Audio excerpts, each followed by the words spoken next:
Introducing Canon's first full-frame mirrorless camera ever. Featuring a 30.3 megapixel CMOS sensor. Recording at 4K 30 frames per second with external 10-bit 422 HDMI output. Contains a dual-pixel autofocus you have come to love. Featuring Canon's Digic 8 processor.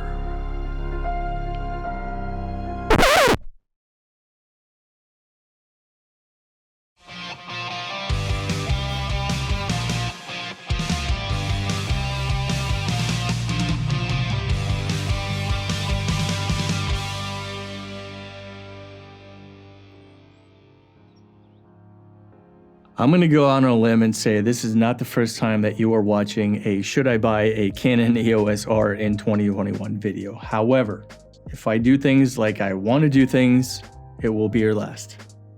And if you do, you got to subscribe. That's the deal. That's the deal. Take it or leave it. Yeah? Okay. Shake on it. Gonna hold you to that. So good to be seen, and it's even better to see what's going on. I hope you're doing well and staying safe, COVID-free, of course. Thank you so much for stopping by. If this is the first time that we are ever meeting, allow me to introduce myself. My name is Francis. I happen to be an animal rights activist, as well as the CEO and founder of the Petmosphere app, who, by the way, happens to be the sponsor for today's video. Petmosphere is your one-stop shop for everything pet-related, whether you want to adopt, manage a shelter, or eventually find a groomer, dogger, sitter, or veterinarian anywhere you are in the world, buy some dog food, whatever the case may be. I want you to be able to do everything on my app. So if you haven't already, pause this video and give it a download. It's free to download on both iOS and Android devices, anywhere you are in the world. So first, allow me to address my current subscribers. You're probably wondering, why is this guy making a video about cameras all of a sudden? And you have every right to ask yourself. However, for the past, I want to say 4 years, I have been very fond of videography and photography, and I have been acquiring a certain skill set and expertise when it comes to being behind the camera, and be that as it may be limited. I want to share that in this channel more and more because I want to create content that I love creating that makes me happy. At the end of the day, this is my YouTube channel, and so although I'm not going to be allocating as much time as I am with my vegan content and things of that nature, I will, however, chime in every now and then with the content about the way I make videos, what gear I use to make them, and everything in between. So if that's something that interests you, stop by every now and then, subscribe, and hit the bell so that you don't miss a single one of these videos. So now that that is out of the way, I definitely want to explain to you why I went ahead and got myself an EOS R in 2021.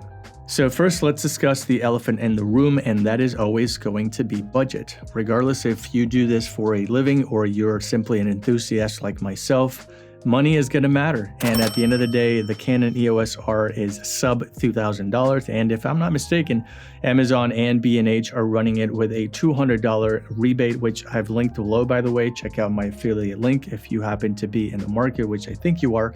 Definitely would help the channel and help me create content just like this one. The reason why money matters with the Canon EOS R is because by saving a couple of $100, I can definitely allocate that into bigger and better glass. As it currently stands, I am a Sigma fanboy, and ultimately now that I have two bodies, it's getting pretty taxing having to put on adapters left and right, and so I kind of want to transition into the RF system, seeing as how I have two RF mount cameras. So if you do the math, $1,000 will definitely put you in the right direction to buying that first 2.8 glass, such like a 15 to 35 or the ever so popular 24 to 70 f2.8 focal range, which is a staple in every photographer/videographer's bag. So the second reason why I invested in a second body is because I miss having a Bcam. Believe it or not, at one point in time, I was introduced to the RPs and liked it so much that I actually got a second body. So at one point in time, I actually did have 2 RPs, and I missed having that versatility of that second shot, which is definitely going to come handy moving forward for the talking head videos that I personally like to do in this channel, in this very studio that I'm currently sitting in. And honestly, talking head videos can get somewhat redundant. And so the reason why I wanted that ever so popular second body is because I wanted to have that more versatile B shot. I can set a camera over here. I can set this R over there. I can set it out as an overhead camera for my vegan food reviews when I'm actually talking about a product so that it pleases the viewer, as opposed to just having this talking head shot, static shot with a little B-roll sprinkled in. So I wanted to add a little bit more dynamic feel to my videos. So when it comes to a Bcam, honestly, I just needed something that can complement my main shooter, which is what I'm on right now. This is a Canon EOS R6. As soon as this bad boy came out, I knew that all those bells and whistles is what I wanted. This would be my dream camera, and I now own it. We're talking IBIS, C-Log 3, dual card slots, joystick, top dial. I hate the screens, by the way, as well as a scroll wheel in the back. And so the moment it came out, I knew that was the camera that was going to be my main shooter for quite some time. I don't see myself leaving the R6. R5 is way overkill for me. And so again, I needed something that could get the job done, and I had to look no further than the Canon R for 4 main reasons. Number 1, it's mirrorless. Number 2, it's full frame.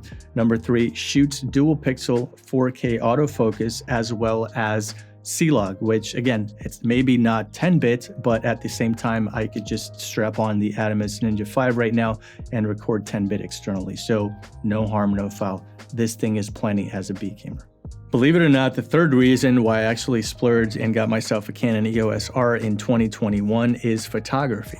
Now, granted, it's not going to be sports photography, wedding photography, or anything like that. It's going to be specifically food and product photography. Let me explain. For the past year or so, I've been dabbling into photography myself, so much so that I've actually opened an account here on Instagram. So if you're into the dark and moody look, definitely hit me up. Show me some love. Definitely tag me in your pictures if that's your style as well. And let's have some fun on it. This thing is going to come in handy when I'm taking thumbnails for this YouTube channel, as well as the actual product photography of everything that I review during my vegan food review, which is something that I do pretty much every week. And so it's definitely going to come in handy having a 30 megapixel sensor, which is something that I've never had on any camera. I'm coming from a 24 in the Rebel SL2. Then I went up to 26 in the 6D Mark II and RPs that I previously had. And so this is definitely a step up in the right direction when it comes to resolution. It's definitely going to come in handy when you're getting up close and personal with the things that you're shooting.